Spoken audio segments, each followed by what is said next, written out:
ouvimos. Bom dia a todos, a paz do Senhor Jesus Cristo. Mais um domingo aqui na Remanescente Cristã Filadélfia, onde juntos vamos celebrar a ressurreição do Senhor Jesus Cristo e também a congregação das famílias cristãs. Com muita alegria, com muito sentimento de gratidão e satisfação em Cristo Jesus, o nosso Senhor, estamos aqui nesse grande dia de festa, nessa linda manhã de domingo. O Senhor Jesus ressuscitou. A sua ressurreição nos traz esperança, alimenta as nossas forças, porque se Ele tem poder de ressuscitar mortos, como não fará por nós também todas as coisas, se assim verdadeiramente o adorarmos? Vamos abrir nossas Bíblias em Apocalipse, capítulo 3, verso 7 em diante. Escreve ao anjo da igreja em Filadélfia: assim diz aquele que é santo, verdadeiro, o que tem a chave de Davi, o que abre e ninguém pode fechar, e o que fecha e ninguém pode abrir. Conheço tuas obras, tenho posto diante de ti uma porta aberta que ninguém pode fechar. Tens pouca força, mas guardaste a minha palavra e não negaste meu nome. Farei aos da sinagoga de Satanás, aos que se dizem judeus e não são, mas mentem, sim farei que venham adorar, prostrados aos teus pés, e saibam que eu te amo. Porque deste atenção à minha exortação, à perseverança, eu também te guardarei da hora da provação que virá sobre o mundo inteiro, para pôr à prova os que habitam sobre a terra. Vem sem demora, conserva o que tens, para que ninguém tome tua coroa. Farei do vencedor uma coluna no templo do meu Deus, de onde jamais sairá.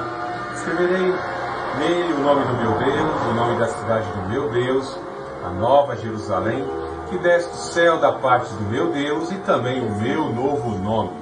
Quem tem ouvidos, ouça o que o Espírito diz às igrejas.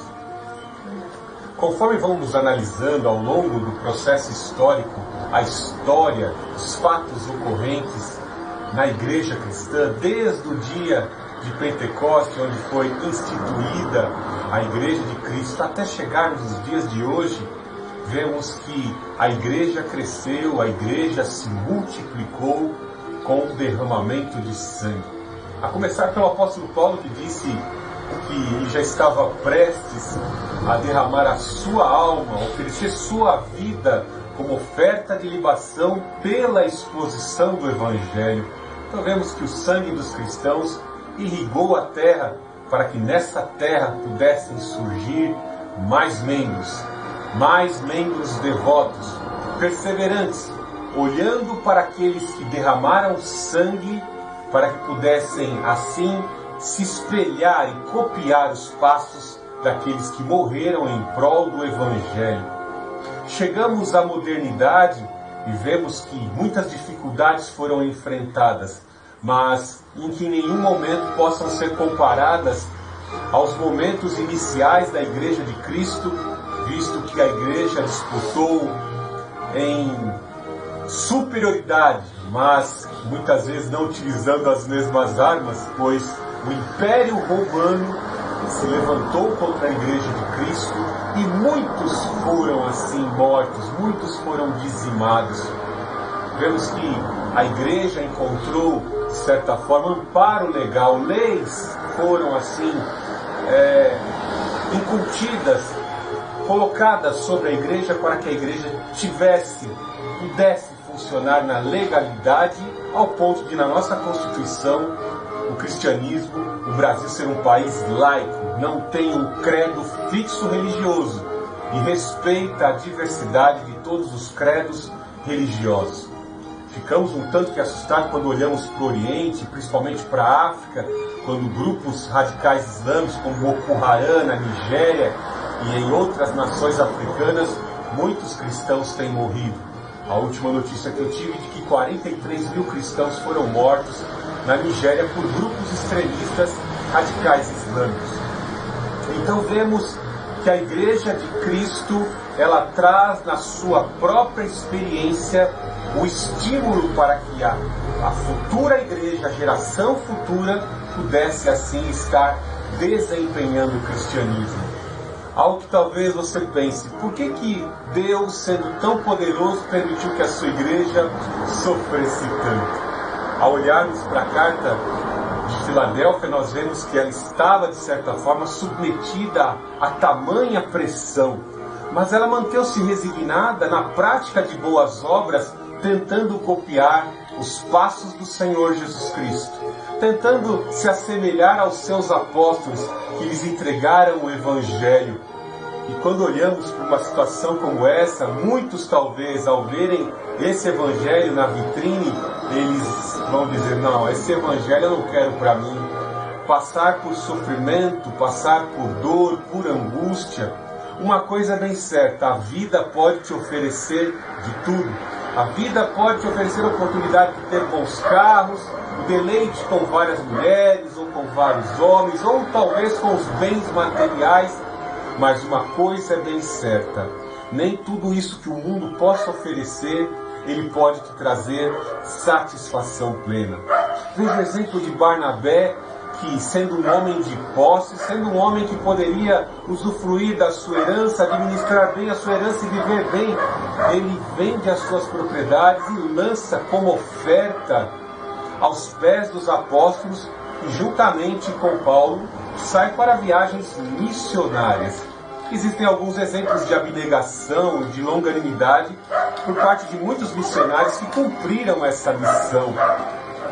E algo que nos traz de marcante é que algumas pessoas que partem para viver o Evangelho, desempenhar o Evangelho, não conseguem entender às vezes o silêncio de Deus. Quando Deus fica em silêncio, tendo incumbido alguém de pregar o Evangelho, de levar avante a pregação do Evangelho, algumas pessoas se acham no meio da missão desamparadas. E é óbvio que o diabo vem surfar nessa onda. O diabo vai surfar usando os seus agentes para tentar desestimular e levar o crente, o comissionado, aquele que tem a responsabilidade da pregação do Evangelho, aquele que tem a responsabilidade do testemunho de Jesus Cristo em sua vida, a duvidar de que Deus realmente o tenha chamado e que está verdadeiramente sobre a sua vida. Então a pessoa fica perplexa, será que Deus realmente me chamou? Será que Deus realmente me comissionou? Eu faço uma pergunta, não para talvez você que nos assista, talvez não tenha nenhum deles assistindo, mas muitos missionários que têm jatinho, muitos apóstolos que têm carros de $500 mil, eu faria um questionamento, será que esses apóstolos e missionários fariam a obra que o apóstolo Paulo fez?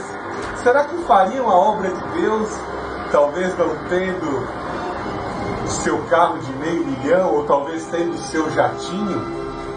É algo a se pensar, porque muitos transformaram o Evangelho em fonte de lucro. Muitos transformaram as suas igrejas em verdadeiras empresas. Vemos hoje, quando olhamos lá para o passado, uma igreja que cultuava a céu aberto, sentado sobre a grama, sentado sobre o capim, a vegetação. E hoje vemos a tendência, as novas tendências culturais, como o mundo infectou e foi, de certa forma, desconfigurando e descaracterizando a igreja, ao ponto de existirem hoje as chamadas igrejas pretas, e os púlpitos são verdadeiros palcos, e a cultura secular, os ritmos seculares acabaram se infiltrando com letras gospel. Vemos até a influência de certas ciências da psicologia e as estratégias que se usam lá para estímulo e busca de competências do caráter, como o chamado Evangelho Coach, sendo inseridos dentro do Evangelho. E aí talvez você vai aí reclamar e vai dizer para mim, pastor Fernando, o que importa são os resultados, os fins justificam os meios. Usam a frase lá do Nicolau Maquiavel, mas uma coisa é bem certa, a legitimidade de tudo isso será julgada sobre o crivo, sobre o critério da palavra de Deus. Uma coisa é bem certa, quando o Senhor Jesus assim conta na parábola dos talentos, ele nos diz que ele conhecia, o Senhor antes de partir conhecia o coração de cada um deles. Conhecendo bem o coração do primeiro, a este deu 5. Conhecendo também muito bem o coração do segundo, a este deu 2. E conhecendo aquele que simplesmente o servia ali, e era cheio de temores, e era tímido, e era cheio de receios, ele deu uma oportunidade.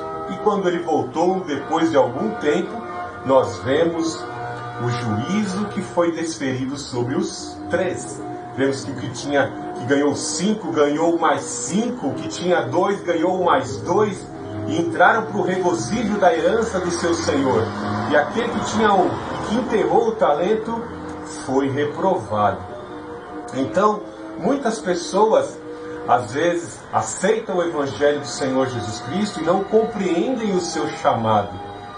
Ouvem a palavra de Deus e não estão entendendo que o nosso Deus quer tratar com mais intimidade.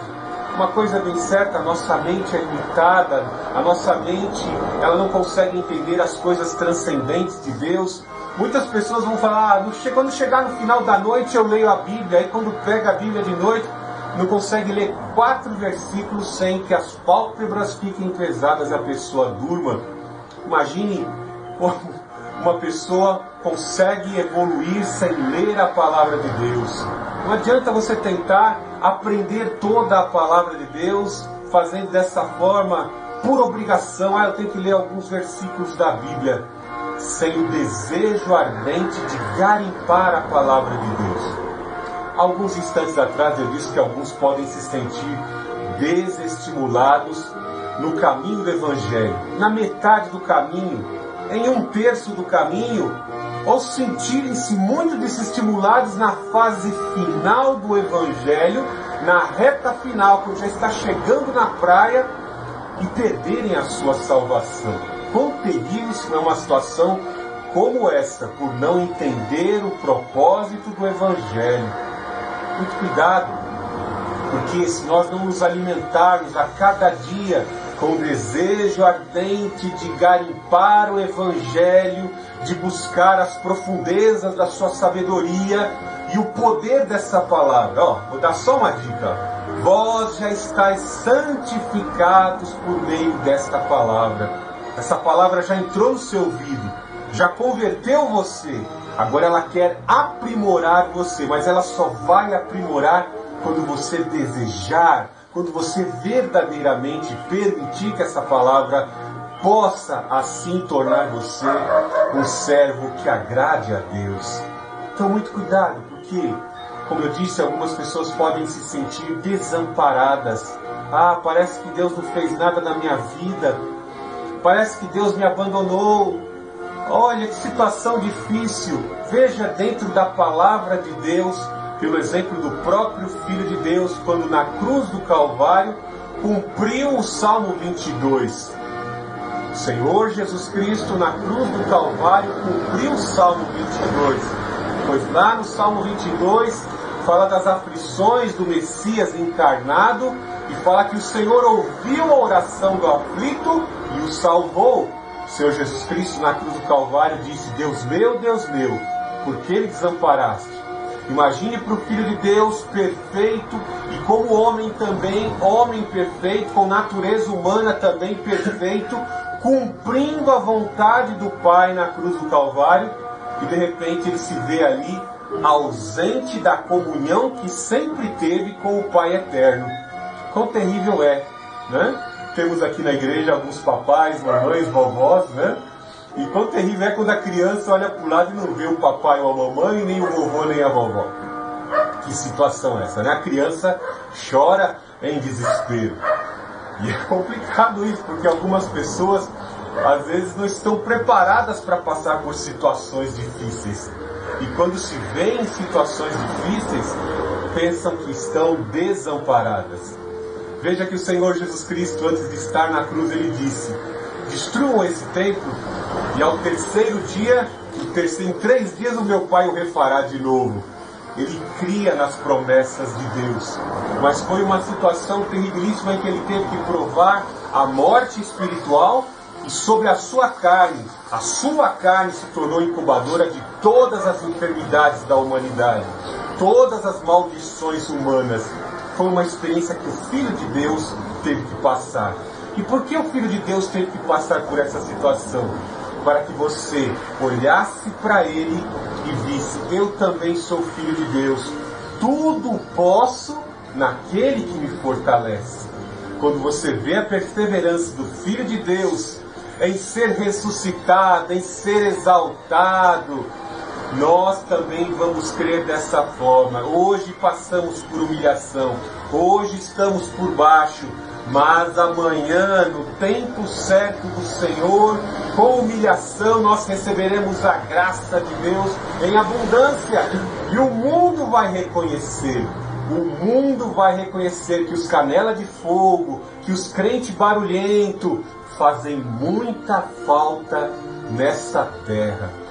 O mundo, como eu disse, está aí cercado pelos seus bens materiais, cercado pelos prazeres, estão lá em ascensão na mídia, mas breve tudo isso passará.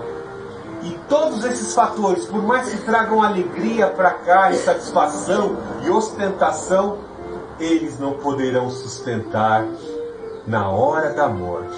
Eu não vou citar o nome aqui, mas ontem a minha esposa estava lá vasculhando lá no smartphone, ela viu uma notícia lá de uma cantora que agora na velhice está sendo colocada no asilo, está numa cadeira de roda, está muito debilitada. Que o Espírito Santo possa estar usando os seus agentes para levar a palavra de salvação, a palavra de Joel, capítulo 2, do 38, 34 em diante, para que essa cantora, essa que já foi uma estrela caída hoje, ela possa se levantar e receber aquela unção que está prometida para os idosos. Vossos velhos terão sonhos, visões, os dons do Espírito Santo, os mesmos dons que nutriam o caráter do Messias sobre a vida dessa pessoa. Que em nome do Senhor Jesus Cristo, você possa, nessa manhã, em posse dessa palavra, crer que o Senhor não te deixa só. Ele está com você, Ele caminha com você, Ele não te abandona. Ele, no tempo certo dele, Ele vai exaltar você e colocar você na posição em que Ele quer, para agradá-lo, para cumprir o propósito dele. Então somente creia. Senhor Deus Altíssimo, Senhor Jesus Cristo, nós te amamos, te adoramos, te engrandecemos nesta manhã de domingo. Ora, vem como Espírito Consolador e ampara, traz sustentação para as nossas vidas, traz sustentação para a remanescente cristã Filadélfia, para que a remanescente cristã Filadélfia jamais se sinta só, que nenhum dos nossos colaboradores se sintam desamparados. Em nome do Senhor Jesus Cristo, visita com poder, abre portas, dá força, sustentação, revitalização à tua igreja, em nome do Senhor Jesus Cristo. Com o fogo do Espírito Santo, toda seta de enfermidade espiritual, seja repelida e afugentada agora, em nome do Senhor Jesus Cristo. Revigora a tua igreja, Pai. Filtra, Pai Santo, a nossa vida, peneira a nossa vida, porque sabemos que sem santificação ninguém verá a Deus. Santifica-nos nesses dias, Pai, que antecedem a tua vinda. Alegra-te, Pai Santo, do nosso culto, da nossa adoração, nesta manhã de domingo, em nome do Senhor Jesus. Abençoe a todos os remanescentes e a todos que nos assistem pela plataforma do YouTube, em nome do Senhor Jesus Cristo. Que Deus abençoe grandemente a tua vida nesta manhã de domingo. Adore, exalte, engrandeça, celebre a ressurreição do Senhor Jesus Cristo.